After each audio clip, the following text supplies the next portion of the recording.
ये असल में था ओमान का किला पहले। ये अभी म्यूज़ियम बन गया ना। असल में सर यहाँ पूरे पाकिस्तान से भी लोग आते हैं, ओमान से भी आते हैं, दुबई वगैरह से भी यहाँ आते हैं। तो संडे होता है तो ज़्यादा रश होता है।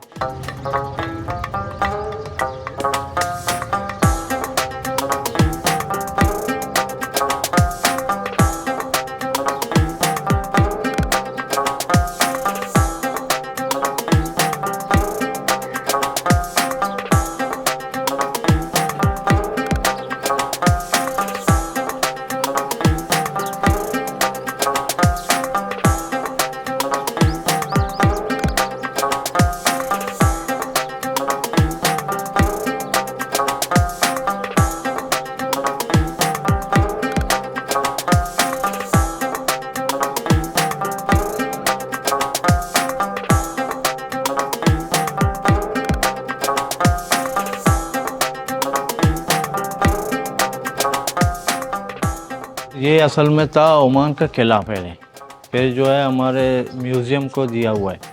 ये अभी म्यूज़ियम बन गया ना। तो ये सारे जो है सामान पड़े हुए हैं, अपना जाय नमाज है, ये पुराने चीज़ है, जो कदीमी चीज़ है, ये पड़े हुए हैं सारे। 100 साल पुराने, 200 साल, 300 400 साल पुराने चीज़ें पड़े हुए हैं।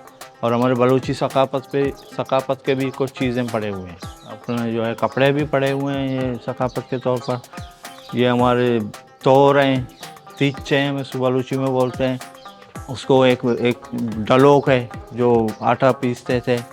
ऐसी चीज़ें पड़े हुए हैं। ओमान के दिए हुए चीज़ों में जो बंदूक पड़े हुए हैं और तलवार पड़े हुए हैं। और हमारे बलूची कपड़े हैं, चंपल हैं सर। जेवर में सर इसको चूड़ी पड़े हुए हैं, हार पड़ा हुआ है, ऐसी चीज़ें पड़े हुए हैं।